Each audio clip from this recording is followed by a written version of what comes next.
Бул жыйынтыктын негизи эмне болчу? Кыргызстан Бобуреки Тумшуктагы 625 гектар болгон жерди Казакстанга берет. Жана азыркы КПП Каркыра турбайбы чегара кызматынан. Казакстан менен Кыргызстан ортосунда кыргыз-казак чегарасын тактоо боюнча келишимге 2001-жылы 15-декабрда кол коюлган. Бул келишимди Казак парламенти 2003-жылы эле ратификациялаган. Бирок жогорку кеңеш аны кароодон бир нече жолу баш тарткан. Кыргыз тарап эмнеден чочулайт деген жүйөлүү суроо туулат. Каркыраны биз 3-созутта дагы ратификация кылбай келгенбиз да. Ошол 600 гектар өтө стратегиялык маанилүү жер болчу.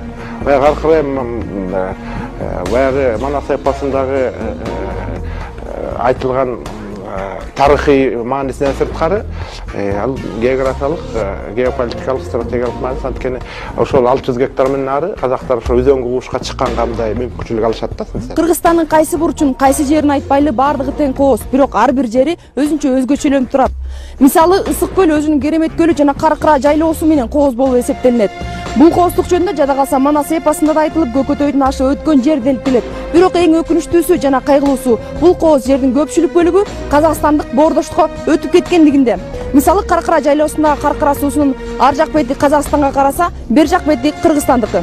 Мына ушинтип Манаста макталган Каркыра жайлоосу менен кыргыз элинин тарыхы да, тили да бир.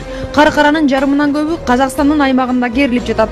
Казактарга тиешелүү жерин айтпаганда да, Кыргызстанга тиешелүү жердеги узундугу 86 чакырымга созулган Каркыра жайлоосу кертилип, бир үзүмү казактарга кетип, казак бийлиги болсо чегара постун жылдырып алышкан.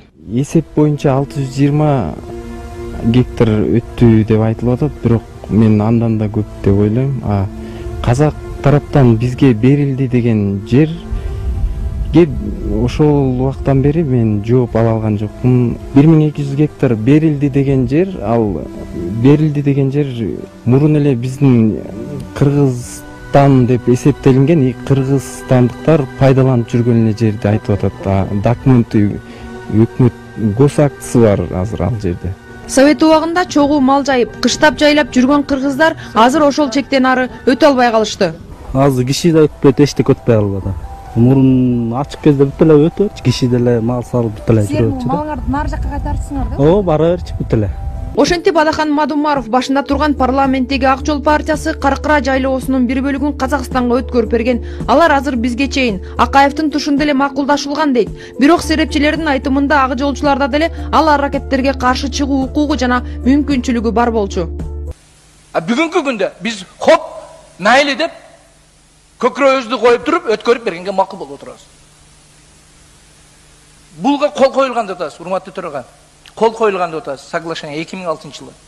Кол коюлган же ошол жерде соглашение карасаңыз өзгөрткөнгө уруксат деген жери бар, туурабы? Өзгөрткөнгө уруксат, мына өзгөртөйлү буну. Эгерде биз кол коюп койдук эле деп бар нерсени бере берсек, эртеге күнү бизди бир нерсени айтып коеюн. Мына жерде көлдүк депутаттар да отурасыздар, Жанкороз Каниметов аксакал болуп. Көлөне силерди кечирбейт. Көлөне кыргызды кечирбейт. Бүгүнкү күндө силер ушул нерсеге барып, ушул нерсеге макул боло турган болсоңуздар. Кыргызды айтпай эле коеюн. Көлөненин кусурунан өткөн кусур жок.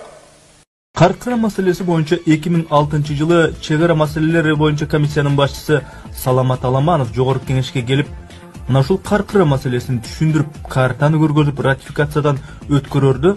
Депутат Садыр Жапаров ошол кезде Акаев менен Назарбаев кол койгон вариантка түздөн-түз каршы чыгат. Бардыгын айтып атасыз, картадан көрсөтүп атасыз, сизде толук информация жок экен да. Биякта отуруп алып, сиз карта менен иш кылып атыпсыз да. Барып туруп жеринде иш кылыш керек болчу да. Себеби алдыгы сиз көрсөтүп аткан, картада көрсөтүп аткан тоо таштын кереги жок бизге. Ал илгертен эле баары бир биздин жери болуп келген. Биздин өзүбүздүн жерде эле кайра силер мына бул казактык болчу, биз көттү деп элдин баарын алдап атасыз. Мындай будара иштеткениңизди токтотуңуз биринчиден. Экинчиден, биз өткөндө барып өз көзүбүз менен да көргөнбүз, илгерки чегараны дагы билебиз. Казактар чындыгында эле бер жакка кирип пост коюп алган да. Эмне үчүн анткен? Себеби биздики таможня кыштын күнү теле жолобойт аяка. Кар басып калат да, жол дагы ачылбайт. Аяк менен каттабай калат 2 ай 3 ай. Ошондон пайдаланып эрте жазда келип таможня салып баштаган. Салып куруп алган алар заңкыратып, мына могу ак жолдогудай кылып туруп. Биздин таможнянын кебетесин көрсөңүз тооккана да кандай эмес. Ошондуктан условия жоктуктан бара албайт кыштын күнү биздин таможня.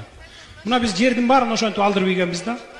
Биздин малчылар дагы сиз айтып аткан жанакы тоонун түптөрүнө бара албайт. Бери жакта эле жетет. Биздики аз союз тарагандайын азайып кеткен да малчылар. А казактар барып отуруп ээлеп эле анан биздики деп эле мурун эле биздики болчу итак эле. Мына бул силердики десе картада карап туруп ошону жасап коюп атасыңар да. 2006 жылдын июлүнүн башында депутат Садыр Жапаровдун атасы Нуркожо ажы өзү баш болуп Каркыранын тарых таржымалын жакшы билген аксакалдарды чогултуп, Каркырага барган депутаттардын, атка минерлердин көзүнчө кайсы жер кимге караштуу болуп келгенин айтып беришет. Түптүк 80 жаштагы санжырачы Савкозбек Түлөбердиев депутаттарга мына буларды айткан. Көкөтөйдүн ашын ушу Каркырага берген. Жер деген жери кыргыздардын жери ушу болгон. Кемегесинин орду бар. Кемегелеринин орду ушу күнгө чейин бар. Тетиги көрүнүп турган тоонун алды 1000 жылкын ою деп мына Көкөтөйдүн ашы ошол жерде башталган. Мына бу кереге тоо, кичилекей тоо. Ошонун берки алды Жарменке. Бу казак кыргыз чоң базар салган. Ошол жерде казагы да бар, уйгуру да бар, кыргызы да бар, орус да болгон. Чоң Жарменке болчу, аш будулдары болгон, ысталабайлар чоң. Анан ошо кыргыздын жери бу казак анда-санда болбосо куда сөөк болуп жакындап көчүп келген. Болбосо жалаң эле кыргыздын жери болчу, сырт бети болсо бояк. Бүт боюнча кыргыз. Анан мына жолду дагы Советтер Союзу курулгандан кийин жол салынган. Казактын бу жолдо тиешеси да жок, кетмен күрөгү да тийген жок, жалаң кыргыздын күчү менен салынган. Жапаров Нуркожо ажы карыя болсо, Кытай тарыхынан улам тастыкталып жазылган китептен Каркыранын кыргызга тиешелүү экенин далилдеген жагдайларды бириндетип окуп да берет. 1871-жылкы Русия Бейжин токтомундагы чегара бөлүүдөн кийин Текес жылдыз бетиндеги кыргыздын бугу урулары көл бетине зордукталып көчүрүлдү. Ата мекенинен ажыраган элди муңдап жогун жоктоп ырдаган Солтобайдын дейт, Желден урусунан. Бул эбеден го? Жетөбүздөн. Текес жылдыз менен коштошуу деген ыры буганы абдан күбө дейт. Ошентип Каркыра маселесинде депутат Садыр Жапаров өз позициясында катуу турат. Ал эми 2007-жылы президент Курманбек Бакиев парламентте таратып жиберет. Андан кийинки парламенттик шайлоодо жогорку кеңешке Ак Жол, коммунисттер, КСДП партиялар кирип, мына ошолордун тушунда парламент мурда Садыр Жапаров көчөрүп ратификацияланбай келген Каркыра боюнча документти казактардын пайдасына мына ошолор мыйзамдаштырып берет. Соттор кандай? Бир сот Эшматка чыгарып берет, бир сот Ташматка чыгарып берет, үчүнчү сот Ивановага чыгарып берет деп туруп изилдеп көрүп, ушуну бардыгын таап чыктым. 2 ай мурун бүттүм. Бүтүп, көтөрүп алып президентке кирдим. Июлдун 15-числосу. Каникулга чыккандан кийин кирдим дагы, урматтуу Роза Исаковна. Мына национализация жөнүндө мыйзамды күтүп кереги жок. Мегаком боюнча момдай кылып туруп, конфискация кылып туруп, имуществону толук мамлекетке өткөрүүгө мүмкүнчүлүк бар. Эмне үчүн муну кылбайбыз? Мен деле сотторду чакырып айтсам болот.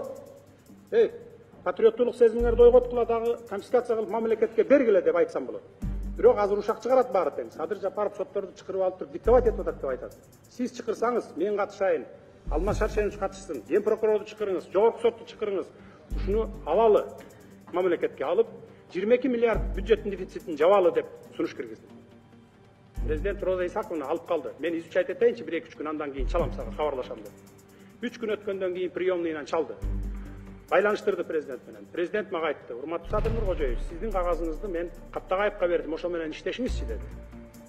Макул дедим. 1 сааттан кийин Каптагаевдин приемныйынан чалды. "Канчада келе аласыз?" деди. "Мен 2-де барамын" дедим.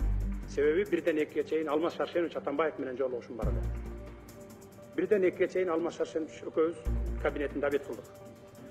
Мен айттым: "Алмаз Шаршенович, 3 күн мурун президентке кирдим элем. Мына бюджетте дефицит 22 миллиард.